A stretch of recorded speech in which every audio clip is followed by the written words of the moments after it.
E aí, pessoal, tudo bem? Bom dia, boa tarde, boa noite. Vamos continuar então aqui a nossa aula de determinação de massa molar polimérica, né? E o tema agora que a gente vai abordar na aula de hoje vão ser três técnicas de determinação de massa molar.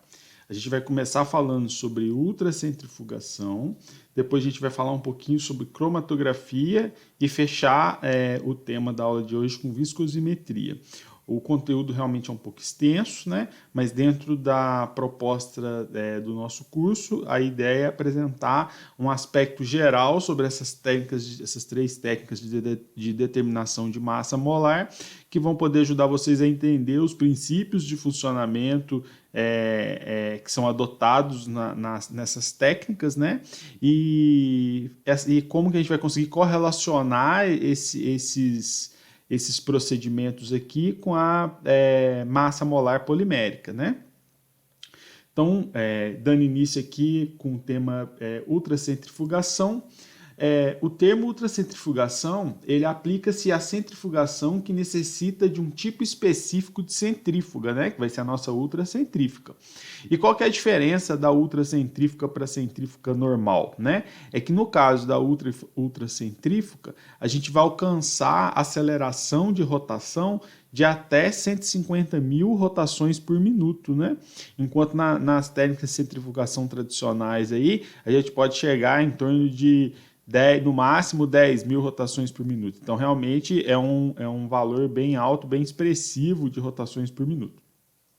Nesse tipo de centrífuga, a câmara onde a gente coloca o rotor para girar, né, ela vai ter que se encontrar refrigerada e normalmente sobre vácuo. Por quê? Como está girando numa velocidade, pode alcançar velocidades muito altas aí, né, em torno dos, como eu tinha falado, 150 mil rotações por minuto, eu vou começar a ter um atrito tão significativo com o ar que isso vai fazer com que eu tenha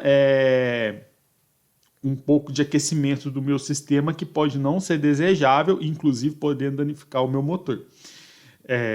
E aí, como que eu vou usar esse conceito dessa técnica? Qual que é a base dessa técnica para determinar a massa molar?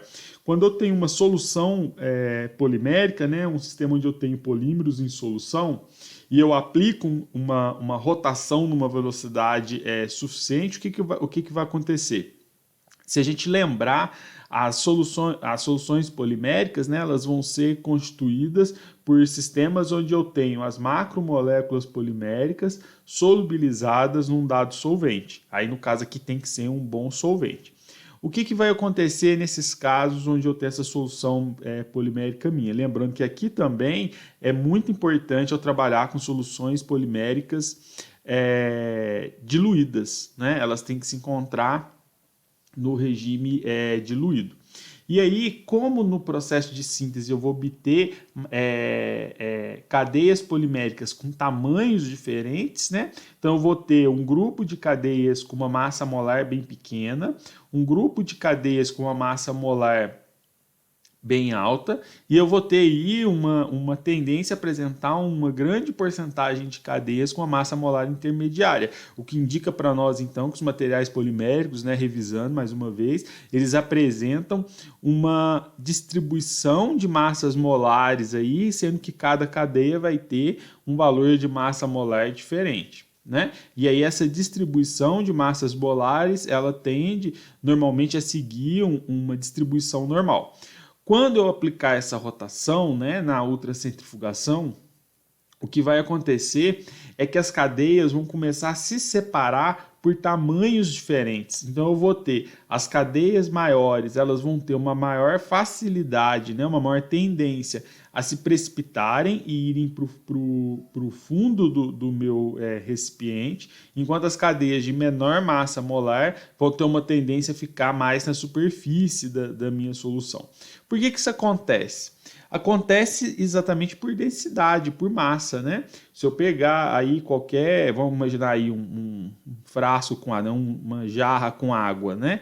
E eu colocar ali junto bolinhas com tamanhos diferentes, com massas diferentes, normalmente a gente vai perceber o quê? As mais pesadas vão ter uma tendência a precipitar bem maior. E aí, o que a ultracentrifugação então vai fazer para a gente é facilitar esse processo, né? Gerar uma força suficiente para que essa precipitação ocorra numa velocidade maior. Se a gente pensar do ponto de vista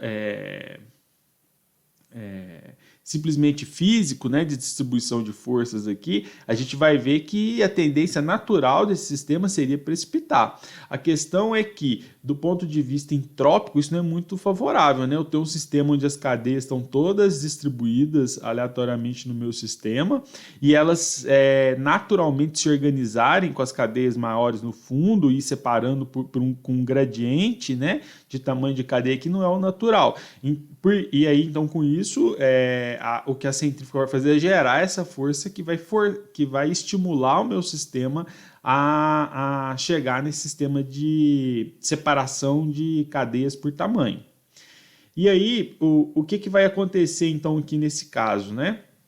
Quando eu aplicar essa rotação ali, eu vou conseguir perceber esse gradiente, né, de concentração em função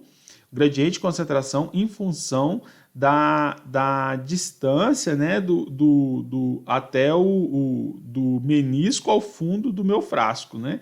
E aí com isso eu vou poder, então, através de técnicas óticas, determinar qual que seria essa distribuição minha de cadeia por concentração mesmo. Se eu ver que tem mais cadeias aqui na superfície do meu frasco, o que vai simbolizar eu ter uma maior quantidade de cadeias menores, por determinação ótica de concentração aqui, eu vou conseguir saber, então, a faixa de cadeias minhas, a quantidade, a porcentagem de cadeias minhas que tem esse tamanho, né?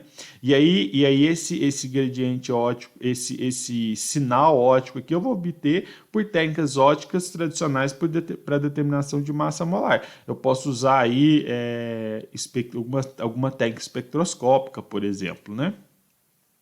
E aí eu vou ter, então, claro que à medida que eu aplicar essa rotação no meu sistema, né, à medida que eu estiver girando meu sistema, então eu vou ter lá no T0 as cadeias distribuídas homogeneamente, no T1 elas começam a precipitar, até que, tipo, num tempo T2 elas se encontram numa maior tendência de estarem precipitadas no fundo do meu frasco. O que acontece é que como essa precipitação, né, completa das minhas cadeias aqui não é algo termodinamicamente muito favorável por causa da entropia, né, onde eu tenho numa solução uma região onde ela é pobre de cadeias poliméricas e uma que seria perto do menisco e uma outra região extremamente concentrada de cadeias, né? A tendência disso aqui, o que está mostrando para nós? Que existe uma diferença de potencial químico entre essas duas regiões, e aí a tendência natural do meu sistema vai ser o quê? Eu ter uma mobilidade, uma difusão das cadeias da região mais concentrada, que seria o fundo do meu frasco, para a região mais diluída de cadeias, de forma a homogeneizar e voltar para a condição T0, né? Onde eu teria cadeias poliméricas distribuídas por todo o volume da minha solução. Então, a gente vê aqui que eu tenho duas forças. Uma força devido à minha rotação do meu sistema, né, da minha ultracentrifugação, que leva a essa precipitação, essa tendência de precipitação das minhas cadeias no fundo do meu frasco, e uma força devido ao gradiente de concentração, que vai estar associado a essa diferença de potencial químico, onde eu vou ter que as minhas cadeias vão ter uma tendência à sua redispersão aqui, ressolubilização no volume inteiro da minha solução. E aí, através desses conceitos aqui da ultracentrifugação, é o que a gente vai conseguir abordar algumas técnicas para determinação da minha massa molar. As técnicas principais que eu vou abordar aqui, que eu vou explicar um pouquinho sobre elas, é a sedimentação por equilíbrio, a Archibald de quase equilíbrio e a sedimentação por velocidade, né? Aí aqui, só para relembrar, né, que como eu falei acabei de falar já no slide anterior, eu tenho aqui, então, uma fonte de luz, né, que aí vai ser através do meu espectrofotômetro. Essa luz eu vou fazer ela atravessar aqui a minha ultracentrífuga e eu vou ter aqui no meu frasco, né, em C, o meu frasco aqui, a minha solução polimérica, que vai estar sobre uma rotação extremamente alta aí, né, podendo chegar até a 150 mil rotações por minuto. E aí esse feixe de luz aqui é o que vai me ajudar, através de um fotodetector, monitor a conseguir perceber essa concentração de cadeias poliméricas minhas ao longo, né, do comprimento aí do meu frasco que está sobre alta rotação. Acontece que por que a gente foi desenvolvendo várias técnicas de determinação de massa molar a partir de ultracentrifugação? A questão toda está nesse equilíbrio do meu sistema, né? Porque na sedimentação por equilíbrio, por exemplo, que seria a primeira opção que a gente tem para determinação de massa molar, as equações e a teoria vão ser válidas quando esse sistema aqui entrar, essas forças aqui envolvendo o meu sistema de ultracentrifugação, entrar em equilíbrio, que seria o quê? A força devida a esse gradiente de concentração aqui que vai tender a uma ressolubilização, uma redistribuição das minhas cadeias poliméricas de forma a tornar o meu sistema homogêneo, contrária à minha força centrífuga que vai tender a precipitar as minhas cadeias poliméricas no fundo do frasco. E ocorreu uma separação aqui, uma tendência à separação polímero-solvente aqui. Só que esse processo de sedimentação por equilíbrio, que é a primeira técnica, ele é um processo extremamente lento. Então, a determinação de massa molar polimérica empregando ultracentrifugação através de sedimentação por equilíbrio é um processo bem lento. As técnicas seguintes, que foi a técnica de determinação de massa molar por ultracentrifugação através de Archibald de quase equilíbrio, é uma técnica que tenta reduzir esse tempo, né, através de uma abordagem que a gente vai fazer algumas condições de contorno e entender alguns parâmetros, algumas regiões, a gente pode imaginar que se encontra quase em equilíbrio. E aí, com isso, reduzir drasticamente o tempo de gasto de análise. E a sedimentação por velocidade, que seria a última técnica que eu vou falar aqui, de ultracentrifugação para determinação de massa molar, é uma técnica que ela não envolve a necessidade do sistema entrar em equilíbrio. E é bem útil até, né? Ela é bem mais rápida de ser realizada. Na sedimentação, então, né, falando sobre a sedimentação por equilíbrio, as moléculas poliméricas em solução são sedimentadas devido à ação de uma força centrífuga. O equilíbrio é alcançado quando a taxa de sedimentação é balanceada pela taxa de difusão devido ao gradiente de concentração. O gradiente de concentração das cadeias poliméricas em solução, né, e a taxa de sedimentação do polímero podem ser determinados por métodos ópticos e empregados na determinação da massa molar. O grande desafio desse procedimento é o tempo necessário para a sedimentação da solução entrar em equilíbrio, que foi o que eu já vinha comentando, né? Eu vou ter duas forças, que vão ser as forças da taxa de difusão devido ao gradiente de concentração. Isso aqui é governado por diferença de potencial químico, né, no comprimento do meu frasco. E eu vou ter em contrapartida, né, num sentido contrário, eu vou ter a força centrífuga que vai tender a causar essa taxa de sedimentação das minhas cadeias poliméricas no fundo do meu frasco. Claro que as cadeias maiores vão ter uma maior facilidade de serem precipitadas quando comparadas com as cadeias menores. E é aí que eu consigo fazer a separação de cadeias e, com isso, determinar essa distribuição de massas molares, né? As equações que a gente pode empregar para determinação de massa molar por sedimentação por equilíbrio na ultracentrifugação, né, elas vão ser obtidas através de abordagens parecidas com o que a gente fez nas propriedades coligativas para determinação de massa molar por osmometria, né? Então a gente vai chegar no final numa equação do virial, né? E qual é o significado, né? Mais uma vez reforçando, qual que é o significado dessa equação do virial, né? Em relação a uma equação que não envolve coeficientes do virial. A ideia é que os coeficientes do virial eles possam atuar como um desvio da idealidade, né? Porque para se desenvolver esse equacionamento para determinação de massa molar, a gente faz várias suposições. E a principal, né, suposição dessas aí é que a solução se encontra diluída, que só existem como componentes da minha solução material polimérico e o meu solvente do meu sistema, e eles se comportam de forma ideal, onde a gente aí supõe que possa desprezar a interação entre as macromoléculas e o solvente, por exemplo, num caso onde eu teria uma entalpia de mistura igual a zero, né? Não existe interação preferencial entre as macromoléculas poliméricas e as do solvente, ou polímero-polímero, solvente-solvente. Tanto faz, eles interagem entre si de formas iguais. Nesse sentido, então, a equação que a gente obtém para a determinação de massa molar, empregando a técnica de ultracentrifugação na situação de sedimentação por equilíbrio, ela vai envolver alguns parâmetros importantes, que são o quê?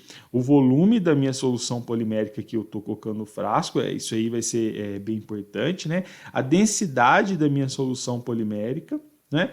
A velocidade de rotação, aí como que isso aqui vai estar influenciando, né? A densidade da minha solução polimérica, o volume de solução que eu estou empregando e a velocidade de rotação, esses parâmetros aqui estão bem associados, né, com a minha taxa de sedimentação, né? A velocidade com que eu vou conseguir sedimentar as minhas cadeias poliméricas.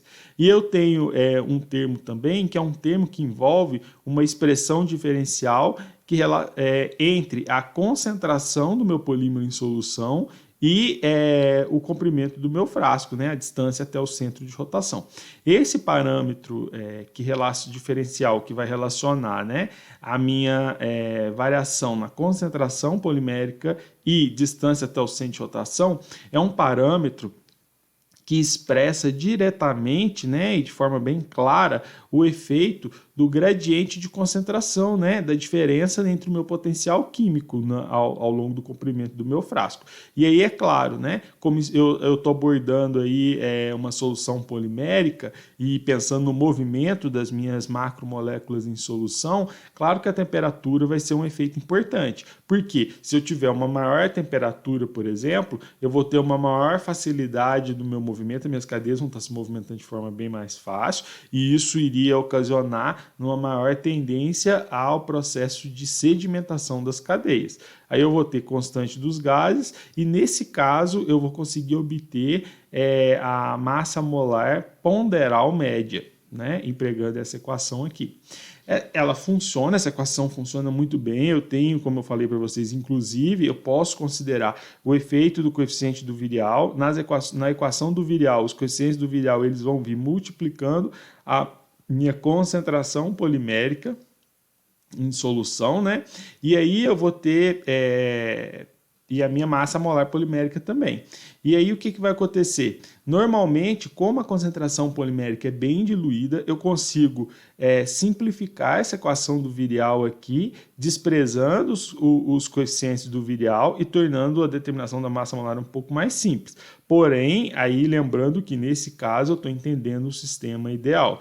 Se caso vocês tiverem interesse de chegar num valor o mais próximo possível da real massa molar polimérica em solução, né, nesse experimento aqui, o correto seria empregar os coeficientes do virial para saber o quanto essa minha solução polimérica desvia da minha idealidade, né?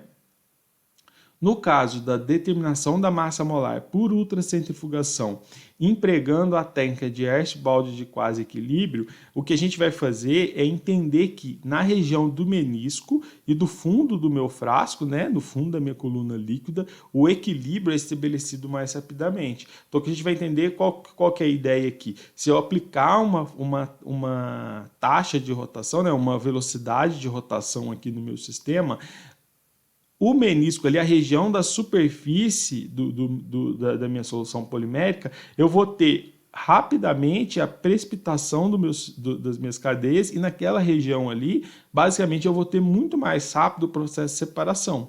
E no fundo do frasco eu vou ter muito mais rápido o processo de precipitação, né? Eu vou conseguir identificar esse equilíbrio muito mais fácil nessas duas regiões, da região do menisco e na região do fundo da minha coluna líquida, né, do meu frasco. E aí, nesse caso, né, nessas duas regiões, eu poderia tentar determinar a massa molar bem mais rápido do que se eu empregasse a análise da massa molar ao longo do todo o comprimento do meu frasco, do meu recipiente. Essa técnica, né, ela é uma técnica que, é claro, como ela envolve uma aproximação em relação à técnica anterior, ela pode gerar valores de massa molar com um pouco mais de erro do que a técnica de determinação de massa molar empregando sedimentação no equilíbrio, né? Porém, esse erro experimental aí pode inclusive ser desprezível, né? Normalmente nessa técnica a gente determina uma massa molar ponderal média aparente, e através dessa massa molar ponderal média aparente, a gente pode substituir numa equação que vai considerar os coeficientes do virial e com isso chegar na massa molar ponderal média, que seria a mais próxima da real massa molar dos meus polímeros em solução, né? Nesse caso também, aqui o aspecto é só cinético, né? mais rápido de determinação. Porém, ele vai levar em conta parâmetros muito parecidos com a técnica de sedimentação por equilíbrio, que vão ser quais parâmetros, né? A temperatura, a constante cinética dos gases, o volume da minha solução polimérica, a densidade da minha solução polimérica, a concentração, aqui agora no caso eu vou levar entender, né, determinar a concentração do meu material polimérico na região do menisco, né, a velocidade de rotação e a distância do menisco até o centro de rotação. Esses parâmetros aqui, assim como na técnica de detecção por sedimentação no equilíbrio, eles estão mais associados à taxa de sedimentação, né? Essa força no sentido de levar a precipitação das minhas cadeias.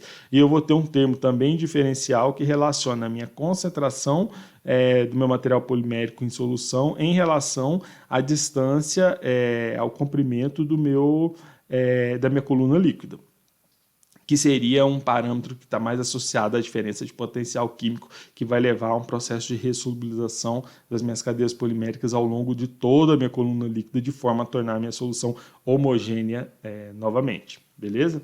Nesse caso também, como eu falei, eu tenho os coeficientes do virial e aí com isso eu posso chegar a uma condição mais próxima da realidade.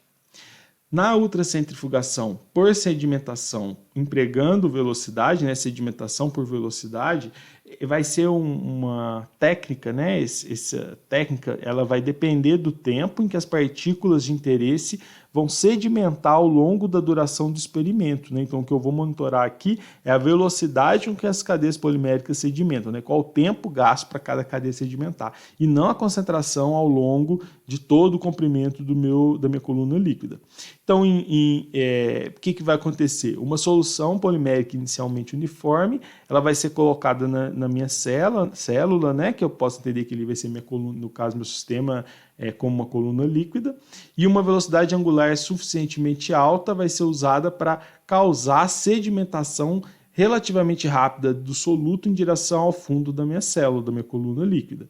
Isso vai produzir uma diminuição do soluto perto do menisco, né? Assim como em todos os outros dois casos, e a formação de um limite acentuado entre a região diminuída e a concentração uniforme do soluto de sedimentação. Aí, que é o que eu expliquei, né, anteriormente também. Nesse caso aqui, do mesmo jeito que os outros, eu vou ter essa força devido à ação essa minha tendência de sedimentação, essa minha taxa de sedimentação devido à força centrífuga, e eu vou ter, contrário a ela, né, uma força devido à diferença de potencial químico no sentido de ressolubilização das minhas cadeias. A diferença dessa técnica para as demais é que agora aqui eu não estou medindo concentração no equilíbrio, o que eu estou medindo é velocidade de sedimentação, a velocidade com que cada cadeia vai se sedimentar. É claro que estão pensando assim, né? As cadeias que forem maiores, apresentarem maior massa molar, vão ter uma maior velocidade de sedimentação, elas vão conseguir sedimentar de forma mais rápida do que as cadeias com menor massa molar. E aí, nesse caso também, a equação para determinar a massa molar ponderal média, ela vai envolver o número de Avogadro, a viscosidade do solvente puro, a velocidade de sedimentação, né, que é bem importante, a viscosidade da solução polimérica, um fator de forma, aí um fator de forma do quê? Do emaranhado polimérico em solução, né? A gente vai entender o emaranhado polimérico em solução, a gente vai interpretar ele como sendo uma esfera perfeita, ou a gente vai imaginar que ele tem um formato mais específico, né? Cada formato geométrico que a gente imaginar, a gente vai poder prever um fator de forma para tornar essa minha determinação da massa molar mais precisa, né? Eu vou ter o volume da minha solução e a minha densidade da minha solução polimérica também. No caso das ultracentrífugas para determinação de massa molar, elas têm um valor agregado relativamente alto devido a essa necessidade de alcançar elevada massa molar. E a técnica em si, né, pelo menos as técnicas iniciais que envolviam determinação de massa molar por sedimentação no equilíbrio, elas tinham um tempo de análise relativamente elevado, o que acaba reduzindo o uso dessa abordagem para determinação de massa molar, porque a gente tem outras técnicas que são tão eficientes quanto, às vezes até em alguns casos pode ser melhor, em outros um pouco pior, porém bem mais rápidas, né, para determinar. E aí a questão do tempo de análise tem que ser levado em consideração. E aí agora, apresentando um pouquinho sobre a cromatografia, né? A cromatografia em si, ela poderia ser a área da cromatografia, não só para determinação de massa molar, né? Mas o tema cromatografia poderia ser em si uma disciplina inteira que a gente poderia discutir, né? Em alguns cursos, a gente pode encontrar aí alguns cursos dedicados a discutir, apresentar conceitos cromatográficos. Agora, para a gente poder abordar alguns aspectos aqui em determinação de massa molar, eu vou falar só um pouquinho de forma resumida sobre a cromatografia para poder ajudar a gente a entender como que eu vou usar essa técnica para determinação de massa molar. As técnicas cromatográficas, elas constituem processos de separação de substâncias orgânicas. Em um processo cromatográfico, as substâncias a serem separadas são carreadas por uma fase que se move, a gente chama essa fase que se move de fase móvel, né? Ao longo de uma outra fase estacionária, que a gente pode chamar aí de leito cromatográfico. As fases móvel e estacionária constituem duas fases immiscíveis. A amostra contendo as substâncias é colocada na fase móvel e essas substâncias se moverão com maior ou menor rapidez, dependendo de sua afinidade com a fase estacionária e com a fase móvel. Então, pensando em técnicas de determinação de massa molar, como que a gente vai trabalhar com cromatografia? Eu vou preparar a minha solução polimérica e eu vou entender o quê? Como que eu vou preparar essa minha solução polimérica? Eu vou colocar ela numa fase móvel, né? Então, o que seria essa fase móvel aí, né? Esse meu material polimérico na fase móvel? Seria um solvente, né? E aí, o que eu vou fazer? Esse solvente, ele vai permear por essa fase, esse meu material polimérico num dado solvente, que é a minha fase móvel, vai permear por uma fase estacionária e eu vou ter o quê? Devido à interação, né, de alguma forma aí, né, devido à afinidade, à interação desse meu material polimérico com a fase estacionária, eu vou conseguir ter um processo de separação das cadeias por massa molar, por tamanho de cadeia, né? Cadeias, aí a gente vai entender que o tamanho da cadeia vai impactar nessa interação, né? Essa afinidade com a minha fase estacionária. E aí, com isso, eu vou ter uma separação das minhas cadeias por tamanho, entendendo que, mais uma vez, o tamanho da cadeia vai afetar nessa afinidade, nessa interação com a fase estacionária.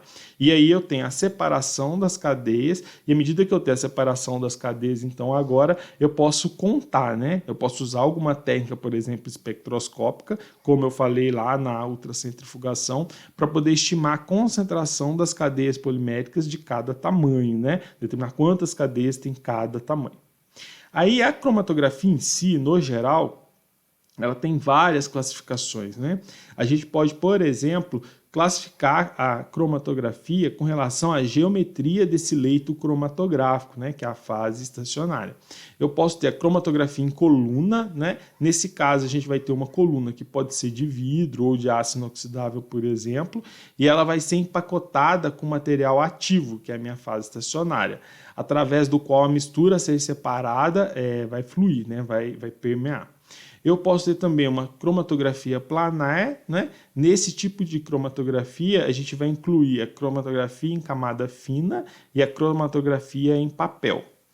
Eu posso também separar a cromatografia agora não só em relação à geometria do leito cromatográfico, mas eu posso distinguir ela em relação ao estado de agregação da minha fase móvel. Aí o que eu estou querendo dizer aqui? Eu posso ter um sistema onde eu tenho uma fase móvel gasosa, então o que está permeando ali é um gás, né? Ou eu posso ter uma fase móvel líquida, né? Então o que está permeando ali vai ser um líquido. Para a determinação de massa molar polimérica, né, a gente vai empregar uma fase móvel líquida, né, que vai ser o meu solvente. Aí nesse caso aqui, então, ele vai provavelmente aí permear, né, pela minha fase estacionária. Normalmente, em determinação de massa molar polimérica, a gente emprega como geometria do leito cromatográfico a cromatografia em coluna, né? Então eu vou ter uma coluna ali, no interior dessa coluna eu vou colocar o meu material ativo, que vai ser minha fase estacionária, e aí a minha solução polimérica vai atravessar por esse meu sistema. E eu posso subdividir também, né, classificar minha cromatografia com relação a essa afinidade da minha fase estacionária com a minha molécula orgânica de interesse, né? Eu posso ter um sistema, né, que seria o mecanismo de separação. Então, quais seriam as opções? Né? Eu posso ter a cromatografia de partição, né, que ela vai requerer uma fase estacionária na qual os componentes da amostra possuem diferentes solubilidades. Então, eu vou produzir uma fase estacionária onde, devido à diferença na solubilidade do meu soluto, eu vou conseguir ocasionar a separação de fases e, com isso, obter, né, substâncias diferentes. No caso de um material de determinação de massa molar não polimérica, né, essa técnica aqui não é muito interessante, porque seria muito difícil, né, produzir uma coluna onde eu conseguisse incorporar na fase estacionária diferentes solventes, né, para aquele material polimérico, entendendo ainda que não tivesse muita interação da fase estacionária com a fase móvel. Normalmente os solventes dos materiais poliméricos vão interagir entre si também. Eu posso ter um caso onde eu tenho a cromatografia por exclusão de tamanho. Aí, nesse caso, a fase estacionária ela vai apresentar poros de tamanhos variados e a separação, né, da minha substância orgânica ela vai ocorrer a partir desses tamanhos diferentes dos meus poros, né, em relação ao tamanho da minha das moléculas da minha tamanho das moléculas orgânicas, né? Aí, essa é a técnica que normalmente a gente emprega para a determinação de massa molar polimérica, porque aí aqui o que a gente vai fazer? A gente vai pegar essa fase estacionária, que ela vai ser uma fase estacionária porosa, né? Aí a gente pode empregar, por exemplo, sílica porosa, e aí esses poros da sílica eles vão apresentar ordem de grandeza do diâmetro do emaranhado polimérico meu em solução. E aí, como eu vou ter poros com diferentes diâmetros, né, eu vou conseguir fazer com que, nessa fase estacionária, que as cadeias poliméricas consigam interagir geometricamente mesmo, né? Se eu tiver um poro ali onde a cadeia consegue entrar, né, o poro seja um pouco maior que a cadeia, ela vai entrar. Se o poro for menor, a cadeia passa direto. E aí, então, eu consigo com isso, então, separar as cadeias por tamanho. E eu posso ter também a cromatografia por adsorção.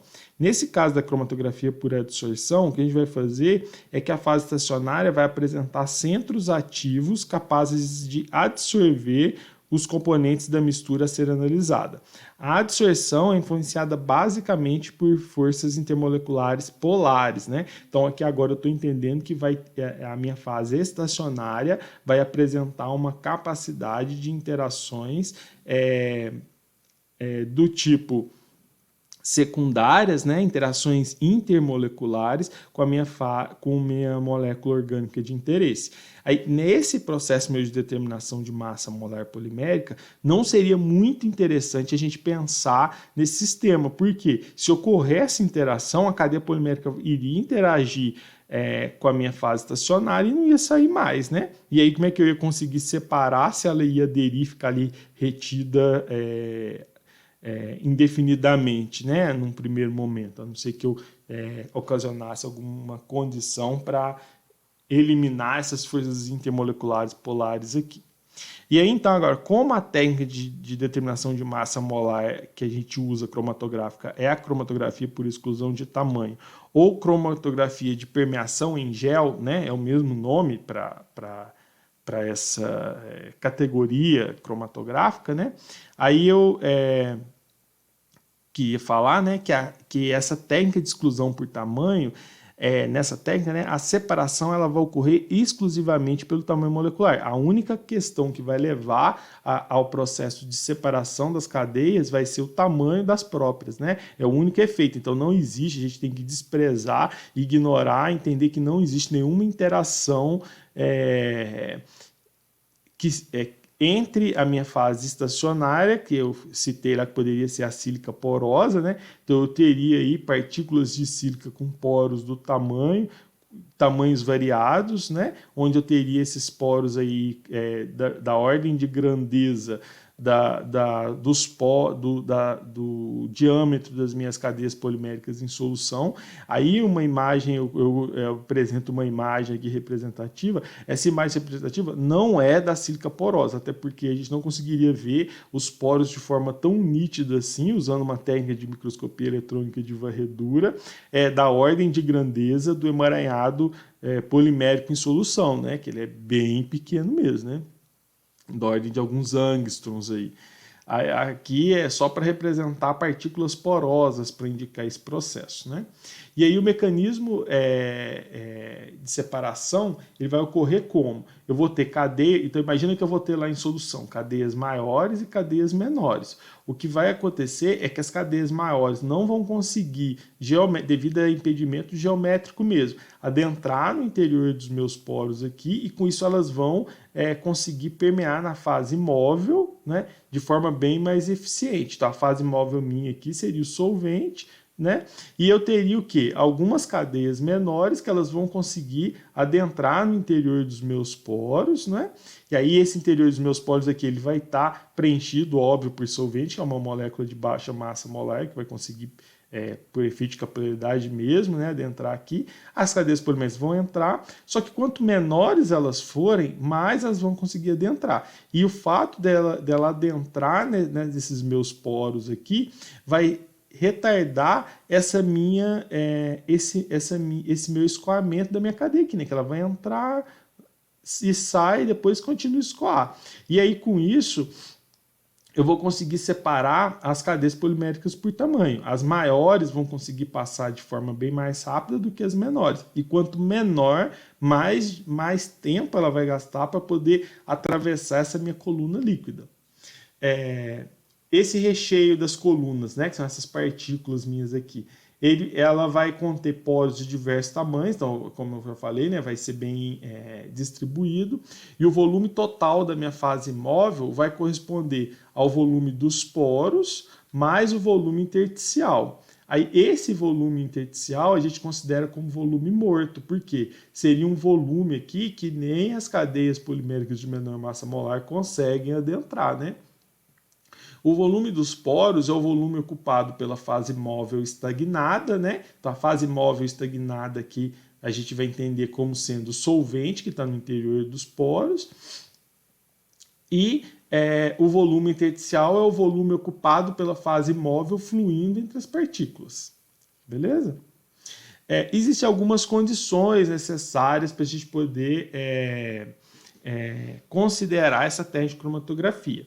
A primeira delas é que o volume dos poros deve ser comparável ao tamanho da minha macromolécula a ser analisada. E essa condição é indispensável para poder empregar a técnica de cromatografia por exclusão de tamanho ou de permeação em gel na determinação de massa molar polimérica. Eu eu acho que é meio que óbvio pensar isso, né? Por quê? Se eu tenho poros que sejam todos muito menores do que as minhas cadeias poliméricas, nenhuma delas vai entrar lá no interior deles. Então, com isso, elas vão sair todas ao mesmo tempo, né? Se eles não tiverem a ordem de grandeza das cadeias. E se eu tiver poros muito grandes, todas elas vão entrar. Então, com isso também, todas elas vão gastar mais ou menos o mesmo tempo. Então, essa técnica não seria eficiente para separar as cadeias poliméricas em tamanho, para depois a gente conseguir determinar. Então, essa eu acho que é a condição mais importante aqui, né? E aí a gente pode pensar, mas como que a gente vai fazer, né? No caso, a gente teria que preparar essa coluna líquida, né? Preparar essa coluna cromatográfica para a determinação da massa molar polimérica. Eu tenho uma segunda condição, que é aquela na qual a distribuição do tamanho de poros deve ser de tal forma que forneça uma tendência linear, né? Uma dependência linear do volume de eluição com o logaritmo da massa molar do meu material polimérico investigado, ou seja, uma curva analítica linear, né? Óbvio, né? Toda curva analítica é linear. Aí aqui o que eu estou querendo dizer é o seguinte, essa distribuição de tamanho de poros aqui, ela deve ter uma relação linear com volume que é eluído em relação à minha massa molar polimérica. Então, eu tenho que garantir que eu consiga produzir uma curva de calibração, né? Uma curva analítica que apresente uma relação linear entre o tamanho da minha cadeia polimérica, que seria a massa molar, e o tempo gasto pelo I, que seria o tempo gasto para a cadeia polimérica atravessar a minha coluna líquida, né? A fase estacionária não deve exibir qualquer interação do tipo adsorção com a minha cadeia polimérica.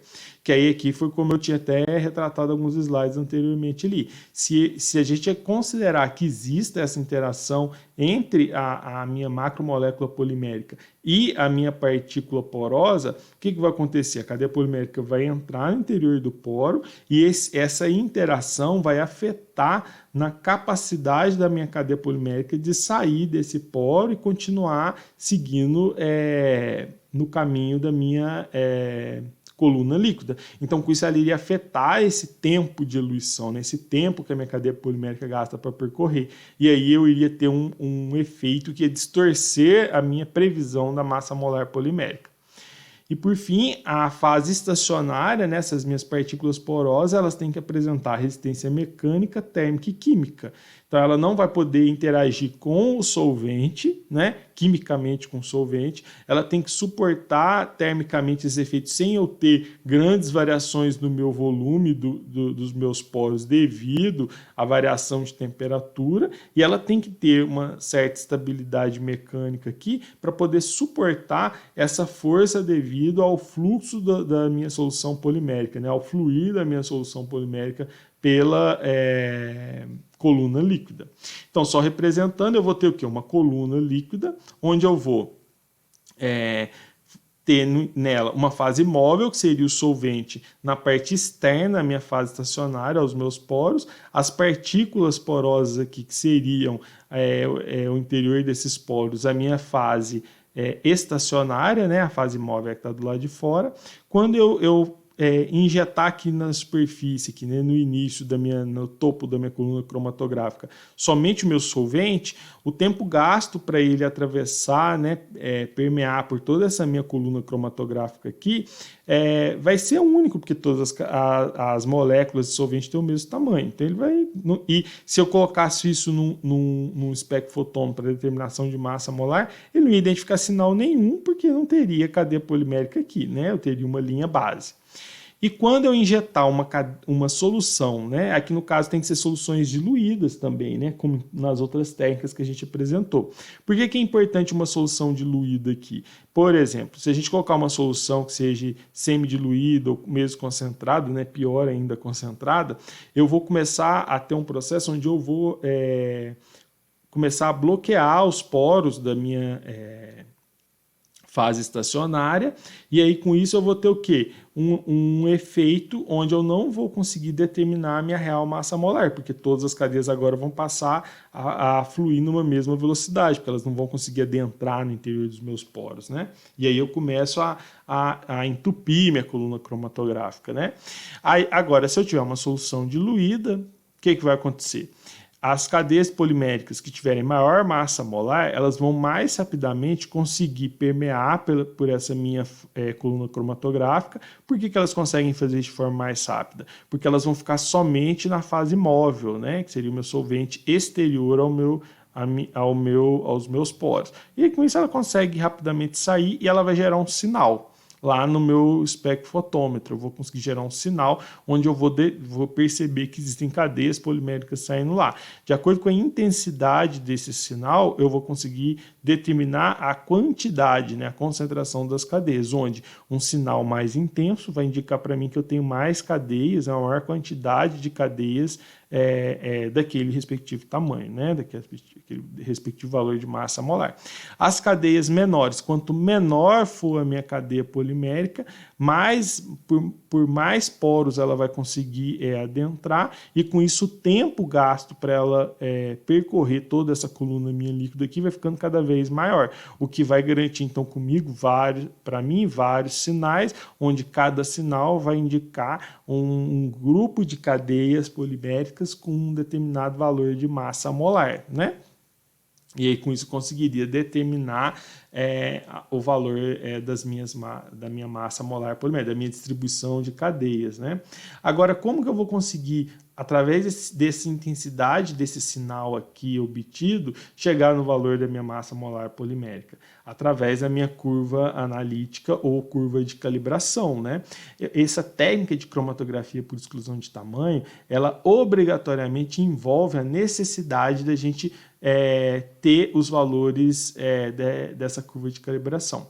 E o que seria essa curva de calibração? A gente, anteriormente ao experimento, né, antes de injetar a minha solução polimérica, né, que eu quero determinar o valor da massa molar, eu vou ter que injetar soluções poliméricas de um padrão polimérico com massa molar conhecida. E esse padrão polimérico, ele tem que ter, além dessa massa molar conhecida, ele tem que apresentar valores de massa molar monodispersos. Então tem que garantir que as cadeias tenham basicamente o mesmo comprimento, né? O mesmo valor de massa molar. Então aí eu vou, por exemplo, injetar soluções com 775 mil gramas por mol, 442 mil gramas por mol, 186 mil gramas por mol, 42.800 gramas por mol, 16.700 gramas por mol, 6.200 gramas por mol, 2.800 gramas por mol e por aí vai. Quando eu fizer isso, eu vou conseguir entender o quê? Qual o tempo gasto para que cada tamanho de cadeia do meu material polimérico monodisperso, né, gasta, né, necessita para poder gerar um sinal, para poder atravessar toda a coluna cromatográfica minha e gerar um sinal lá no meu espectro fotômetro, onde eu vou ter o quê? Aquelas massas molares maiores, né, elas vão gastar um tempo menor, né, ou um volume de solvente que atravessa a minha coluna cromatográfica menor. Quanto maior o tempo gasto para atravessar, menor é o tamanho da minha cadeia polimérica.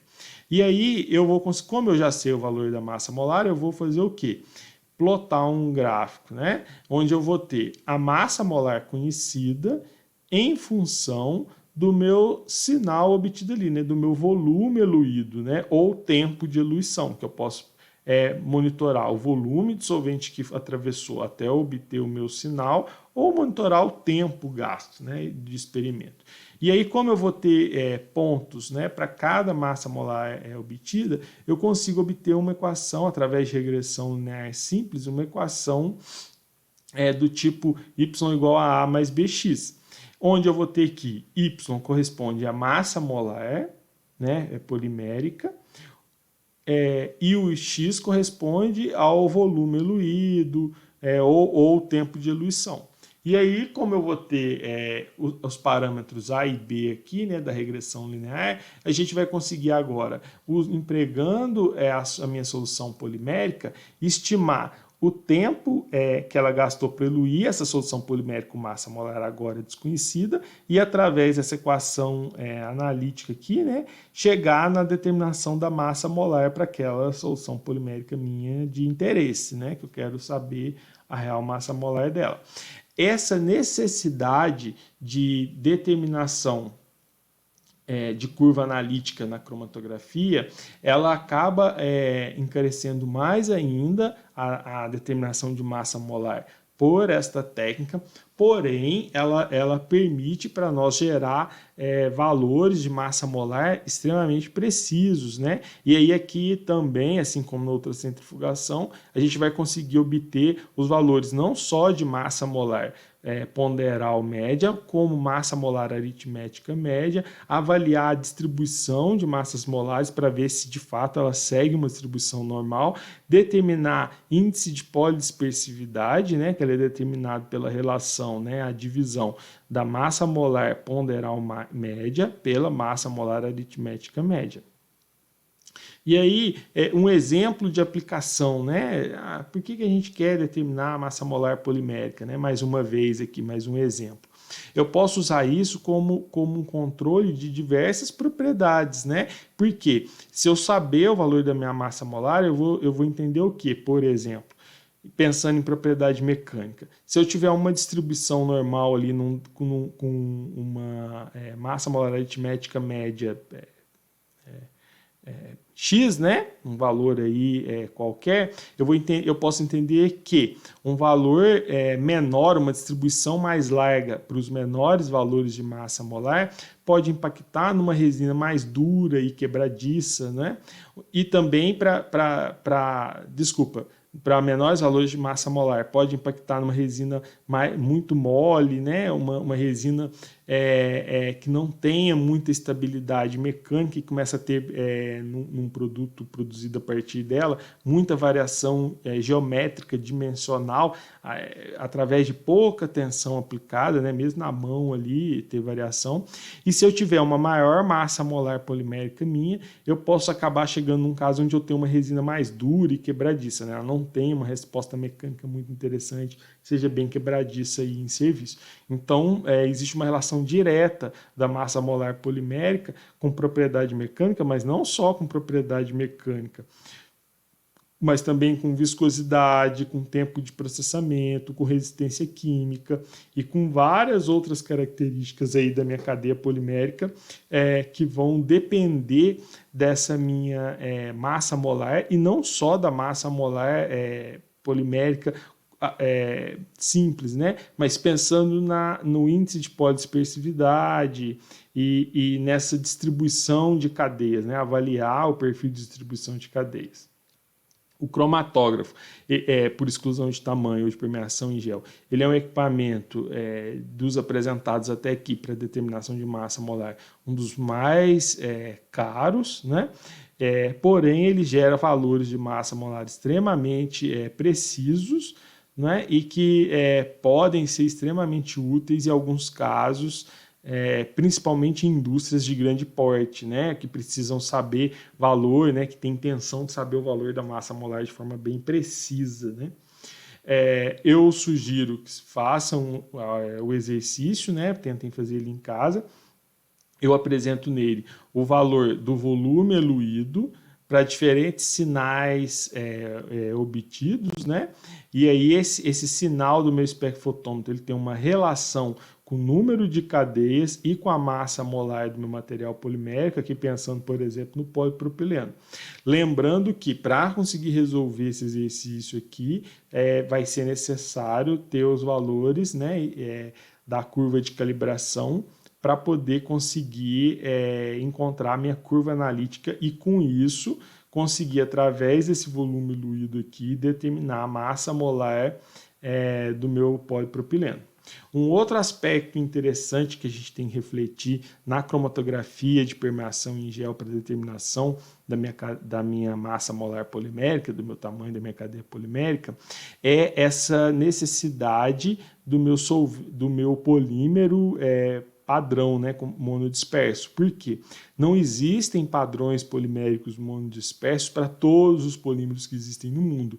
Então pode ser que às vezes você vai se deparar com uma situação onde a gente vai ter que empregar um material polimérico, por exemplo, poliestireno, monodisperso, para se obter uma curva de calibração e entender que o tempo gasto de eluição para um outro polímero seja semelhante ao do poliestireno, né? Isso aqui é bem importante, né? Ser inclusive apresentado no relatório técnico, por exemplo, na determinação da massa molar, para poder se entender as condições de contorno que a gente está aplicando nessa técnica para conseguir chegar no valor da minha massa molar.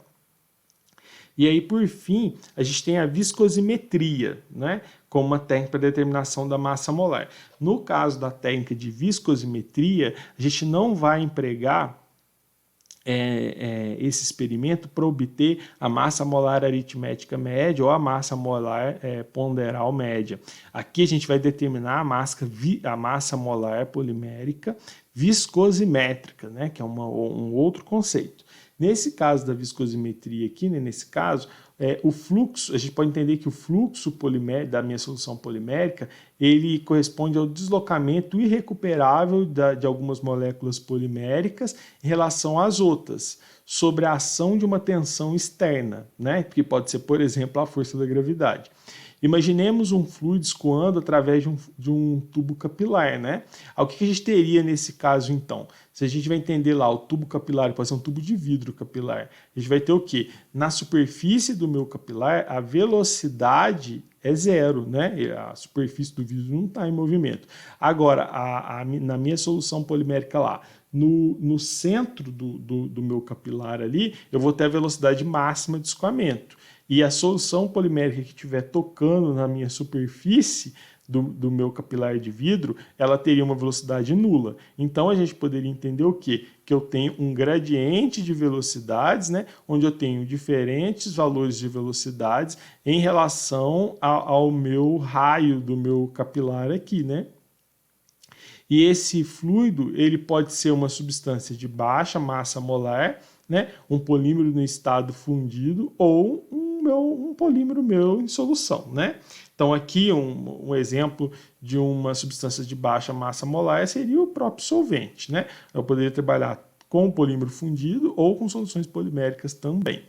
Se a gente imaginar ainda que esse mesmo fluido seja dividido arbitrariamente por camadas concêntricas, né? Então eu vou ter o quê? Essa camada aqui no interior do meu capilar, que está mais próxima da parede, né? Tocando a parede, ela tem velocidade nula. E a que está mais distante da parede, ou seja, no centro do meu capilar, ela tem a velocidade máxima, seria a condição onde eu chegaria no conceito do meu gradiente de velocidades, né? Que pode ser entendido também, né? Outro termo que a gente pode usar para ele é taxa de cisalhamento, né?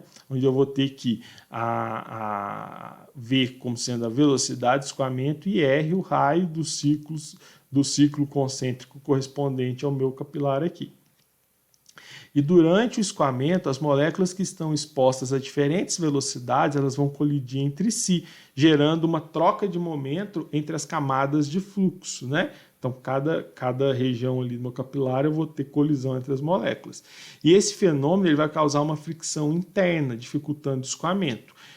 No caso do material polimérico, essa fricção interna e, portanto, a resistência ao escoamento é muito maior devido ao tamanho das cadeias, quando eu estou comparando a moléculas de baixa molar e ao emaranhamento e novelamento entre elas. Essa resistência ao escoamento causada pela fricção interna é conhecida como viscosidade. Como no material polimérico as cadeias têm uma massa molar muito superior à massa molar de um solvente padrão, pensar em água, né? Se comparar a massa molar da água, 18 gramas por mol, massa molar de material polimérico pode chegar a 1 milhão de gramas por mol, é claro que esse atrito entre as cadeias poliméricas durante o escoamento ali, né? Que elas estão rolando umas sobre as outras, vai garantir uma resistência muito maior, o que faz com que, mesmo que eu tenha soluções poliméricas diluídas, elas acabam apresentando uma viscosidade muito superior ao solvente puro, né? Por causa desse atrito, essas cadeias começam a se tornar significantes. E a gente ainda pode pensar que as cadeias poliméricas, por serem muito grandes, eu posso ter um pedaço, um segmento molecular da cadeia que está mais próximo à parede do meu capilar e um outro segmento meu de cadeia que está mais próximo ao meu centro. Então eu vou ter o quê? As cadeias poliméricas, elas vão estar com diferentes velocidades dependendo da posição onde eu estou analisando essa cadeia polimérica minha escoando, né, no interior de um capilar. E essa viscosidade polimérica ela vai depender de vários fatores, como a massa molar do meu polímero, onde materiais poliméricos com menor massa molar apresentam menor viscosidade. Por quê? Elas geram uma menor fricção interna durante o seu escoamento. Eu vou ter um efeito também da tensão e da velocidade de cisalhamento, e aí o que vai acontecer aqui? Se eu tenho uma diferença, um menor valor de velocidade de cisalhamento, ou seja, eu tenho um menor valor de taxa de cisalhamento, isso vai fazer com que as cadeias se comportem de forma mais uniforme. Então, com isso, eu tenho uma redução na minha viscosidade. Como viscosidade fala, né, de movimento, né, fala desse fluxo, desse fluir das minhas cadeias poliméricas no interior de uma solução, a temperatura vai afetar. Por quê? Quando eu aumento a temperatura, eu facilito esse movimento, né? Quando eu diminuo a temperatura, as cadeias perdem um pouco de mobilidade e elas acabam elevando a viscosidade. E aí eu vou ter também, no caso dos materiais poliméricos, a questão do tipo de solvente escolhido, porque a gente vai ver lá na aula de polímeros em solução, por exemplo, que essas interações entre as cadeias poliméricas e o solvente, elas são muito diferentes, porque a cadeia polimérica ela é muito maior que a molécula de solvente. Então, quando eu tenho, por exemplo, uma força de interação do tipo atrativa entre a cadeia polimérica e o meu solvente, eu acabo tendo um efeito muito significativo, muito mais significativo do que no caso onde eu tivesse duas moléculas de tamanhos semelhantes, né, entre si. E aí com isso, de baixa massa molar. E aí com isso então, a gente vai ver lá que a gente chega no conceito de bom solvente, né, e de solvente pobre, que seria associado a essa capacidade de interação. Um bom solvente ele vai acabar entrando no interior do meu emaranhado polimérico com maior facilidade e, com isso, aumentando o meu volume hidrodinâmico da minha cadeia. Então, ela vai ocupar um volume maior em solução.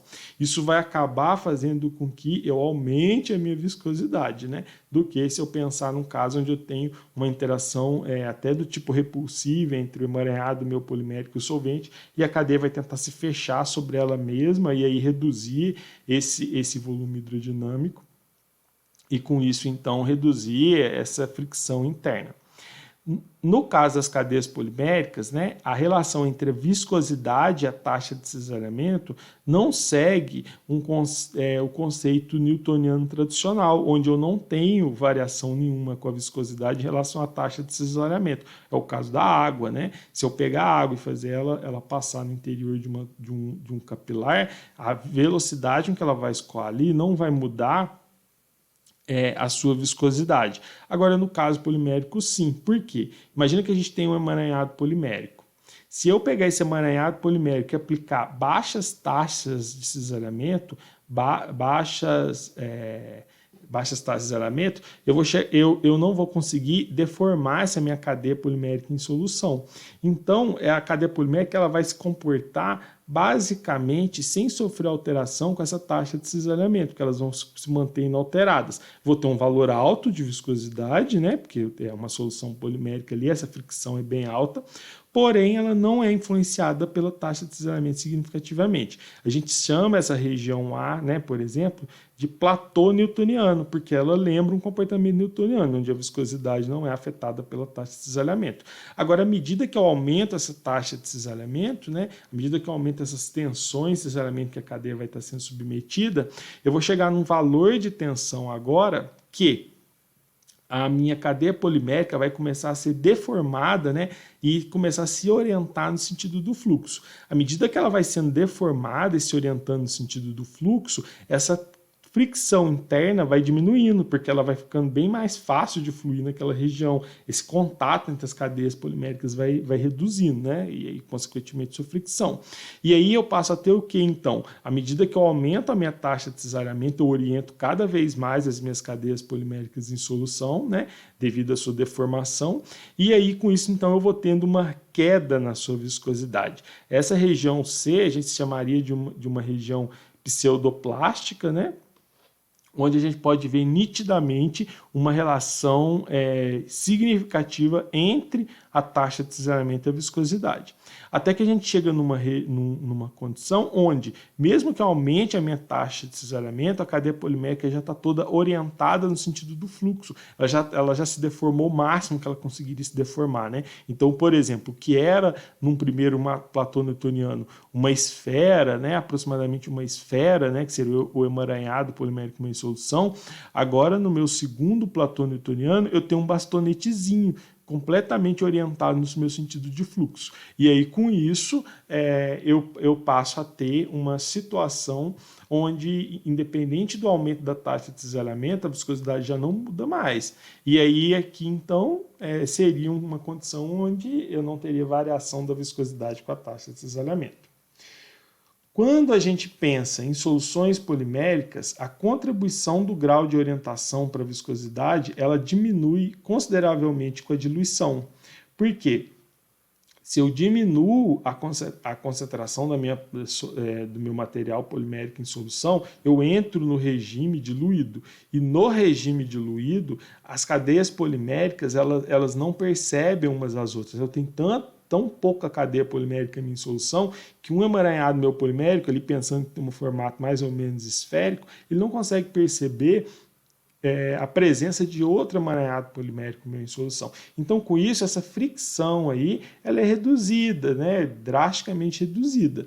E aí, com isso, então, essa orientação já não começa mais a afetar tanto a minha viscosidade.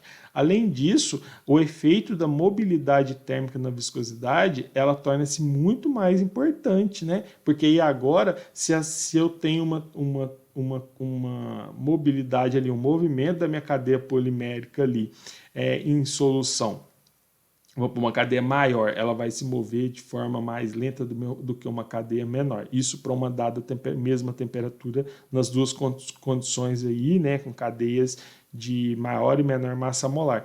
Isso aí vai aumentar essa fricção, esse contato entre as cadeias. E aí, com isso, eu vou ter um efeito muito mais significativo do tamanho de cadeia na determinação de massa molar para viscosimétrica, né, para soluções diluídas. É até aqui uma das justificativas que a gente pode pensar da necessidade do uso de soluções diluídas para determinação de massa molar. E aí isso, então, vai impactar, né, no fato de que o efeito da tensão e velocidade de cisalhamento é bem menor em soluções diluídas de polímeros.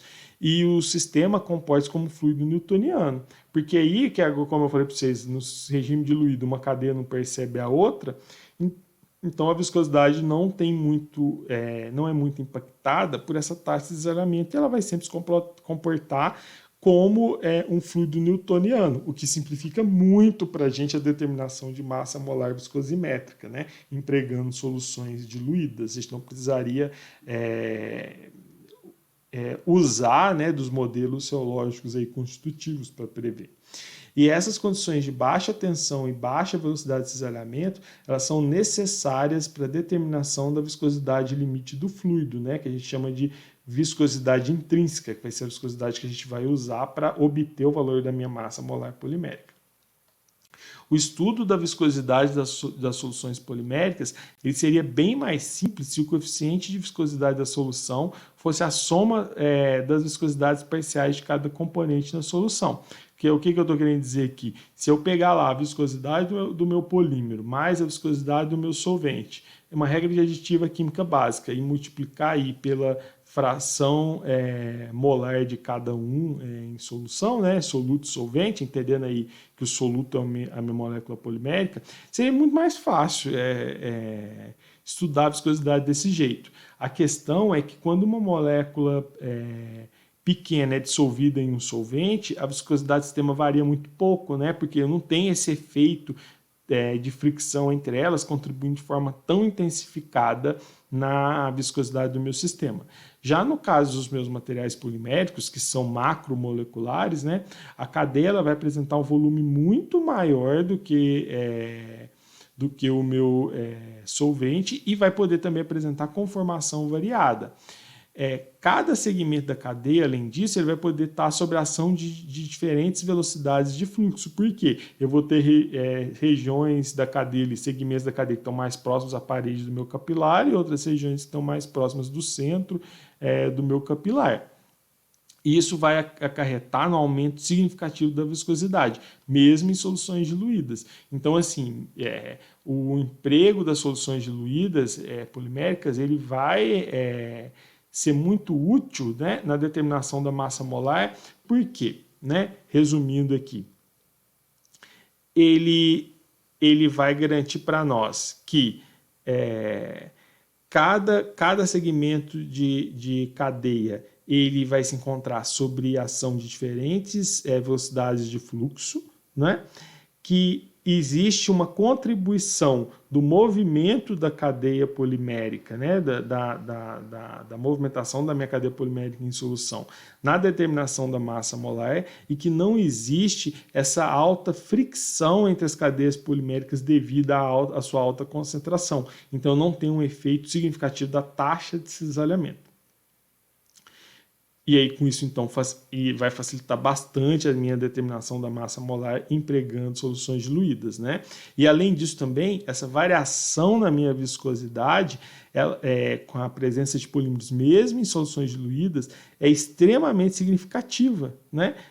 Devido ao tamanho da minha cadeia polimérica ser muito maior do que as moléculas minhas de solvente.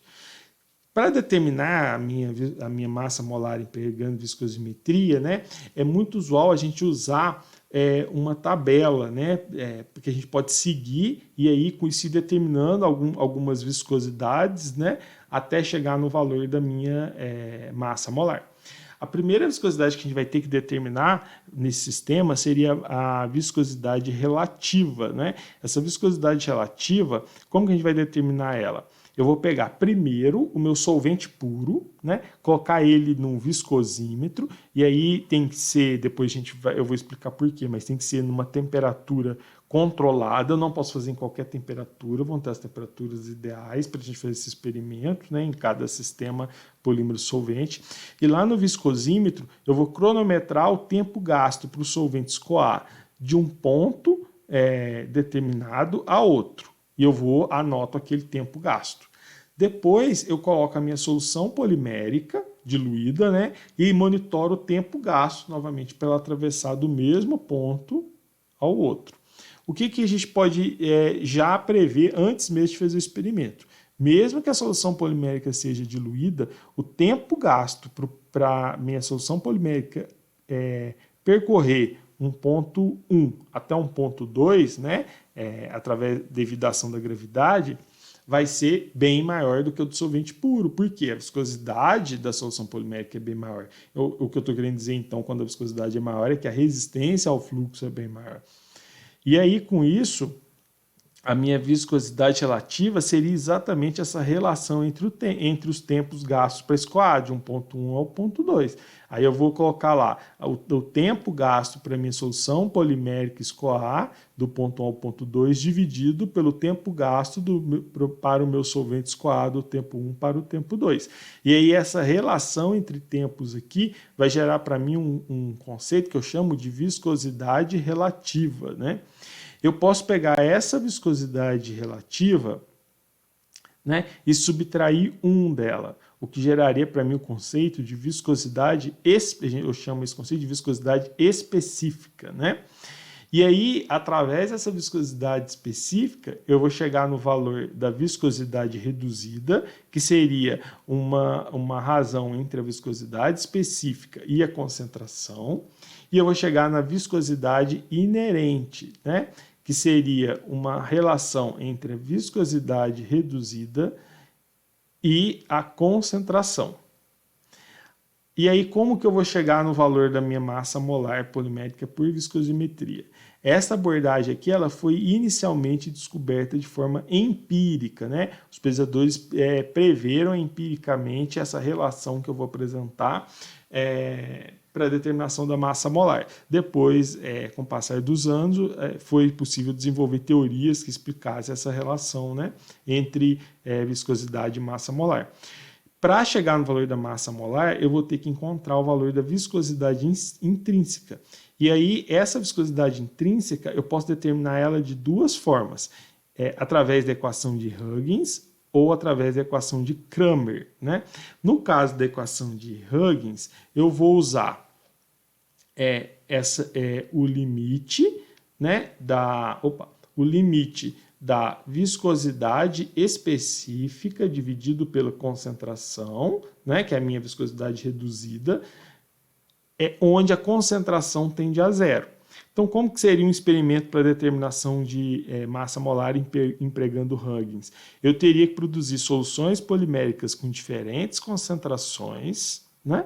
E aí, para cada concentração polimérica, eu determinar o valor da minha viscosidade reduzida, né? Exatamente, da minha viscosidade reduzida. E aí, minha viscosidade reduzida aqui, ó.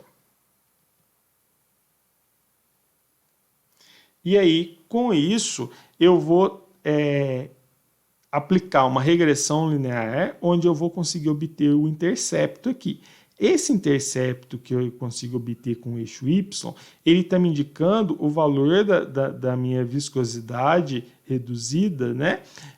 Na condição onde a concentração está tendendo a zero. Então, eu estou chegando num sistema onde a minha solução se encontra, uma extrapolação na condição onde a minha solução se encontraria com uma diluição extrema, né? Inclusive onde o soluto estaria, a concentração do meu soluto, do meu polímero de solução estaria tendendo a zero, e com isso eu poderia obter a minha viscosidade intrínseca empregando Huygens. Se eu plotar, né? Obter o gráfico aqui agora, onde eu emprego o conceito da minha viscosidade inerente, né?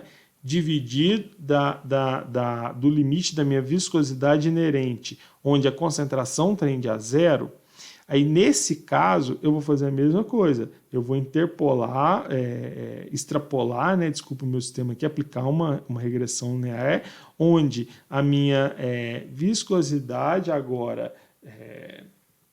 inerente tende a zero, e aí com isso obter a minha viscosidade intrínseca. Por que eu quero obter essa viscosidade onde a concentração tende a zero, né? Essa viscosidade aqui obtida através de regressão linear, né? Ou por Huygens ou por Kramer.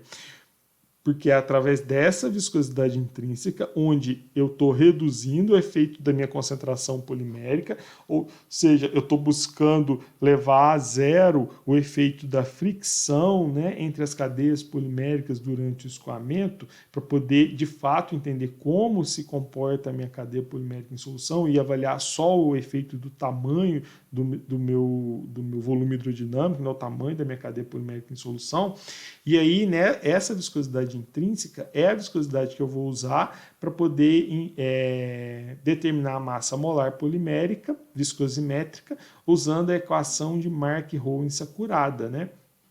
Essa equação ela é muito usada para a determinação da massa molar de um material polimérico, né? E ela vai apresentar essa relação entre viscosidade intrínseca e massa molar polimétrica usando algumas constantes, que são as constantes de Mark-Rowan-Sakurada.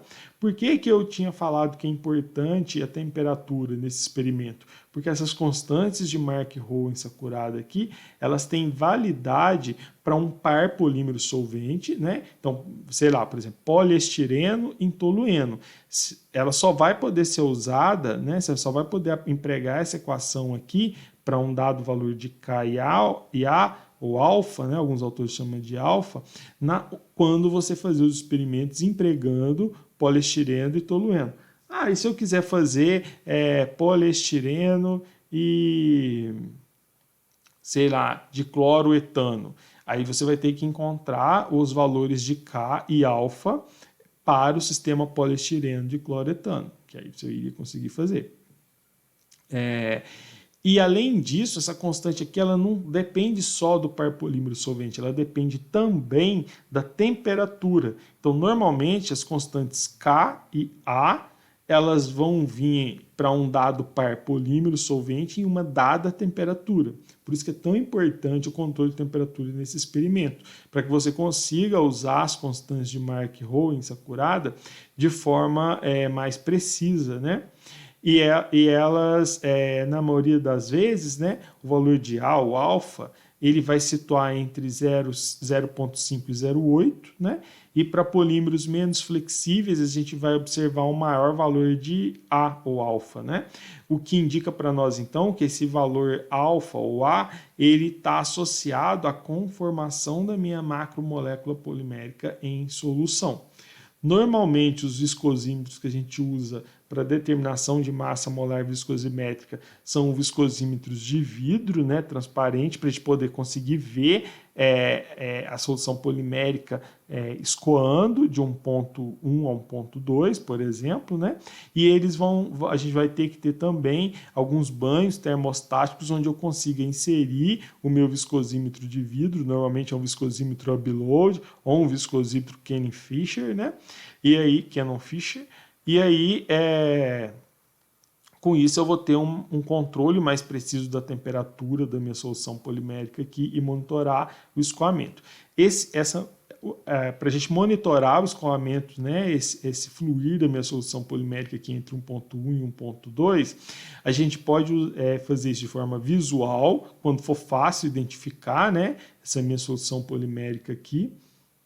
Não é indicado colocar corante, porque a gente vai ter o efeito do corante nessa viscosidade, então a gente tem que trabalhar realmente com sistemas diluídos, onde eu só tenho cadeias poliméricas e moléculas de solvente no meu meio, terceiras moléculas e substâncias químicas vão gerar falhas na minha determinação da minha massa molar, que podem ser drásticas, né, na previsão do tamanho da cadeia. E eu posso também empregar, além da determinação visual, alguns viscosímetros que podem fazer uso de lasers, né, para poder conseguir determinar de forma mais precisa esse tempo gasto para poder a solução polimérica escoar de 1,1 a 1,2, por exemplo, né? Também sugiro, nesse caso, a condução, né, a execução de exercícios para poder ajudar vocês a fixar. A ideia, então, aqui, né, nessa determinação, a gente vai ter soluções, o tempo gasto para solvente puro escoar de 1,1 ao 1,2, né? E o tempo gasto para soluções poliméricas com diferentes concentrações escoar do 1,1 ao tempo 2. Como que seria, então, as etapas? Primeiramente, a gente vai seguir a ordem da tabela, onde, com os valores experimentais, eu vou conseguir obter a viscosidade relativa. A partir dela, a gente obtém a viscosidade específica. Consequentemente, a gente chega na viscosidade reduzida e na viscosidade inerente. E aí, com isso, a gente vai ter, então, para diferentes concentrações, o valor dessas viscosidades. E aí, com isso, através de uma regressão linear entre a viscosidade né, que a gente tem interesse, a reduzida ou a inerente, né, e a concentração polimérica da solução, que a gente tem o valor experimental, chegar no valor da viscosidade intrínseca e com isso usar a equação de Mark-Rowan, né, onde a gente tem aí tabelado o valor de K e de A para uma dada cadeia polimérica num dado solvente numa dada temperatura. Sobre massa molar, o que eu tinha para falar até agora era esse tema, né? Até mais, bons estudos. Lembrem de pegar papel e caneta, anotarem todas as dúvidas que surgiram e sempre me procurar para a gente conversar a respeito. Até mais e tchau!